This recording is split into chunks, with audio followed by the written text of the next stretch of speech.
साप बी आला डसला कुणाला कोणी गावाच्या बाहेर जाणार नाही. 20 उतरते साप त्या खड्ड्यात दररोज साप निघली. तो साप उचलू दे ना, बेटा उचलू दिला नाही. 90 वर्षाच्या बुड्याला विचारला आम्ही, म्हटलं नाही की बा आमच्या देखतचा आहे म्हणून. सतारीतला माणूस साप डसला होता, त्याला 7-8 दिवस तो होतीच होता. दवाखान्यात नेलंच नाही त्याला, 4-5 दिवस होतीच होता. महाराष्ट्रातील असं एक गाव ज्या ठिकाणी साप डसला तर दवाखान्यात जात नाहीत, मंदिरात नेतात आणि मंदिरात खरोखर त्या माणसाचं विष उतरतं. महाराष्ट्रामध्ये एक असं गाव आहे, त्या ठिकाणी 3 शिवलिंग आहेत. चला तर तुम्हाला आज त्या ठिकाणी घेऊन जातो. तर नमस्कार, मी वैभव. आज तुम्हाला घेऊन जाणार आहे महाराष्ट्रामधील अकोला जिल्ह्यातील पातूर तालुक्यातील सायवणी या गावी.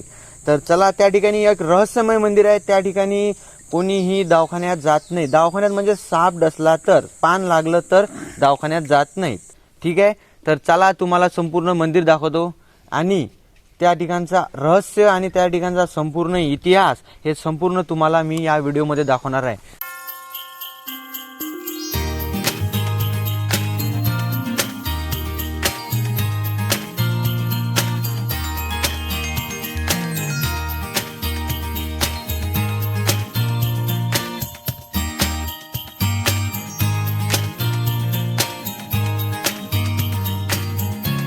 गावातले काही नागरिक आपल्या सोबत आहेत. मंदिराचे महाराज, मंदिराचे पुजारी केशव महाराज आपल्या सोबत आहेत. त्यांना विचारू गावाचा इतिहास, आपल्या मंदिराचा इतिहास. तर महाराज, सर्वप्रथम तुम्ही नाव सांगा आणि मंदिराचा काय इतिहास आहे, आपल्या मंदिराचा काय इतिहास आहे हा पहिल्यापासून सांगा. खरंच आपल्या गावातलं कोणी साप डसलं मंदिरात येते की दवाखान्यात जाते हे पहिल्यापासून तुम्ही सांगा. तर पहिले तुम्ही नाव सांगा सुरुवात पासून. माझं केशव पाटील, केशव वासुदेव तादे. मी मंदिराचा पुजारी. या गावात अशी प्रथा आहे किंवा आमच्या मंदिरावर साप बी आला डसला कुणाला कोणी गावाच्या बाहेर जाणार नाही. कारण दवाखान्यात तर कोणीच गेलं नाही, कारण सापाची 20 उतरते सापात. समजा जेव्हापासून मंदिर आहे तेव्हापासून गावाच्या बाहेर साप डसला तर तरी गेलं नाही कोणी. लहान चुकलं मंदिर होतं, मग ती मंदिर आम्ही पाडून डबल बांधलं. कारण लोकवर्गणीतून, कारण लोकांना संजू महाराज पाचपूरच्या मार्गदर्शनाखाली ते मंदिर झालं. मंदिर जाग्यावरच बांधलं इथं? जाग्यावरच बांधलं. त्याच म्हणजे हे देव उचलून बाहेर नेले? नाही, देव बी उचलून नाही नेले. त्याच्यावर आम्ही कुटाराची पोती किती टाकले. मंदिर लहान चुकलं होतं ते पाळलं. देव उचलले कोण? ते उचलू देणार नाहीत ना. त्याच्या खाली आम्ही दररोज खड्डे करू, त्या खड्ड्यात दररोज साप निघली. समाधानात खड्डे केले, कारण सगळे पोरं तर ती येत, त्या पोराच्या पायावरून जाय, कोणी टोपल्यात घेऊन टाके, कोणी फावड्यावर टाके.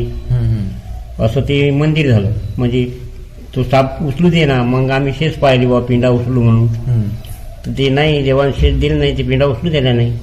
मग नंदीची पाहिली, तर नंदीची शेष भेटली वर दुसरी टाका म्हणून, तर ते आम्ही दुसरी नंदी टाकली. त्याची नंदी बदलले, समजा नंदी बदलली. नंदी उचल्याची बी शेष दिली हो, पण पिंडा उचले शेष नाही भेटली. त्याच्यावर मग आम्ही तांब्याचा पत्रा टाकला. मंदिर पाळायच्या वेळेस समाधानात मंदिर पाळलं आम्ही ते. पण त्या पिंडावर कुटाराची पोती टाकली आम्ही वरून. म्हणजे त्याच्यावर काही दगड पगड पडून समजा पिंड फुटवी असं काही होऊ दिलं नाही.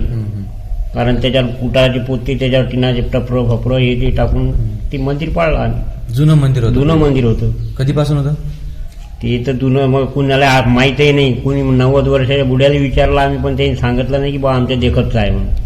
पूर्ण गोट्याचं होतं. पूर्ण गोट्याचं होतं. आता ते लोकवर्गणीतून, गावातून संजू महाराज पाचपूरच्या मार्गदर्शनाच्या लोकांना वर्गणी भरपूर दिली आणि मंदिर बांधलं गेलं. संजू महाराज पाचपूर ते शिरल्याची रायराळगावचे. तर तुमच्या महाराज आले ते म्हणून आम्हाला गावातले लोक बोलावले त्यानं.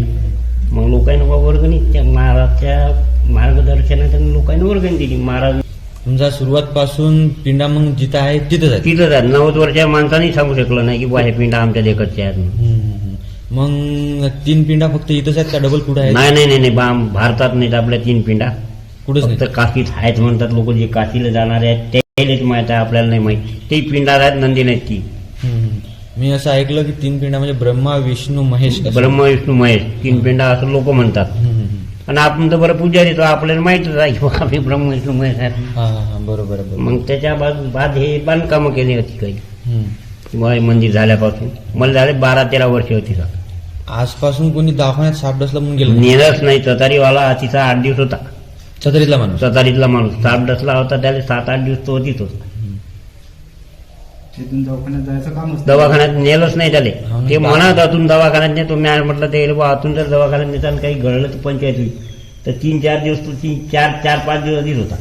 किती विषारी साप चावला तर इथून गावाच्या बाहेर जायचं कामच नाही पडत. हो ना. असे कितीक लोक येतात जातात साप डसणारे. कितीकही जोरानं साप डसला किंवा किती विषारी डसला तरी तो अति उतरते. दवाखान्यात जायचं काम दवाखान्यात जायचं काम. त्याचा माणूस 2 दिवस बेसूद होता आधी. तरी काही नाही झालं. काहीच नाही झालं. आज तुम्ही सांगितलं होतं जेव्हा मंदिर आपण बांधायला सुरुवात केली होती हो. तेव्हा ते खड्डे खणले होते. खड्डे त्याच्यात साप निघत खड्डे. कोणालाच काही नाही केलं. कोणालाच काही नाही. कोण फावळ्यावर घे, कोणी हातानं म्हणजे टोपल्यात घरे उचलून टाकी. रोज त्या खड्ड्यात साप असतच पिंडायच्या जवळ. दररोज एकही दिवस सुना नाही. जोपर्यंत कॉलमचे खड्डे खणले तोपर्यंत साप निघत निघतच आहे. त्याच्या पिंडायच्या जवळचे कॉलमचे खड्डे आहेत त्या खड्डे साप दररोज निघेत. कोणालाच काही नाही केलं. कोणालाच का नाही केलं. सगळे पोरं रात्यानं काम करत त्याच्यात. बापरे. दिवसा कोणाचं रिकाम पण नव्हतं तर लोक रात्या पोरं रात्यानं काम करत. कारण हे सर्मदानात गड्डे व्हायला अंदरले. आमच्या गावामध्ये एक असं विशेष आहे की जोपर्यंत देवाचे लग्न लागत नाही तोपर्यंत सर्व गावकरी कुणीच समजा मुलं किंवा मुली हे मुलींचे लग्न होत नाही. आपल्या गावातली प्रथा अशी आहे, या मंदिराचं ज्या दिवशी लग्न लागतील त्याच्या पुढे लोक लग्न करतील पोरा पोरीचे. गावातलं समजा. गावातले.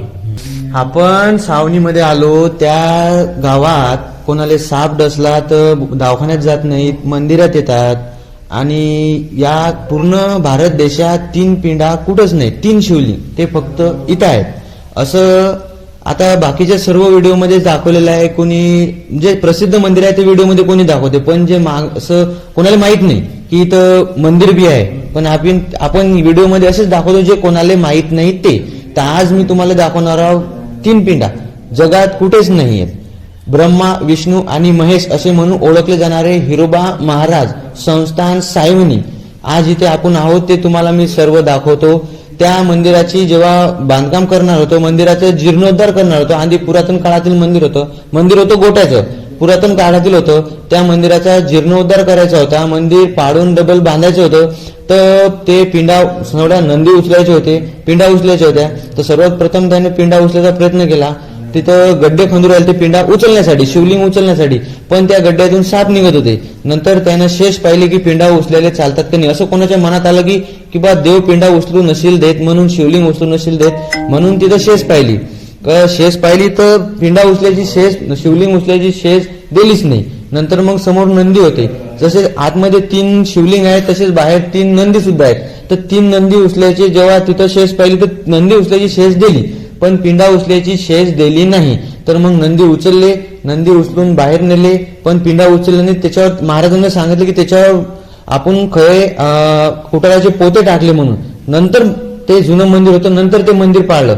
ते मंदिर पाळल्यानंतर तिथं कॉलमचे खड्डे खणण्यात आले. तर कॉलमचे खड्डे खणत्या वेळेस दररोज त्याला पण साप दिसे, पण एकाही सापानं कोण्याही मजुराले, मजूर नव्हते, गावातलेच होते. सगळे गावातले मंडळी होते. मजूर म्हणून मंदिर पाळायसाठी कोणी नव्हतं.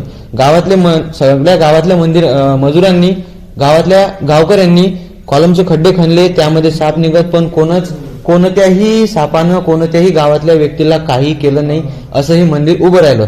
हे एक अजुबाच आहे, एक रहस्यच आहे की गावात कोणाला साप डसला तर बाहेर कोणी जात नाही. आपल्या पूर्ण भारतामध्ये 3 शिवलिंग कुठेच नाहीत. महाराजांच्या माहितीनुसार 3 शिवलिंग कुठेच नाही आहेत. तर चला आता तुम्हाला मी दाखवतो. महाराज, तुम्ही माहिती दिल्याबद्दल धन्यवाद. आणि एक सांगतो तुम्हाला, मी बी याच गावातला सायवनी मधील. तर धन्यवाद महाराज. राम राम. राम राम. रहस्यमय आणि अशाच खऱ्या घटना आणि मंदिर तुम्हाला मी सर्व खरं दाखवतो. तर असेच खऱ्या व्हिडिओसाठी आपल्या चॅनलला सबस्क्राईब करा. तर तुम्ही व्हिडिओ पाहिला त्याबद्दल सर्वांचे धन्यवाद. तर चला भेटू पुढच्या व्हिडिओमध्ये. तोपर्यंत राम राम, जय श्रीराम.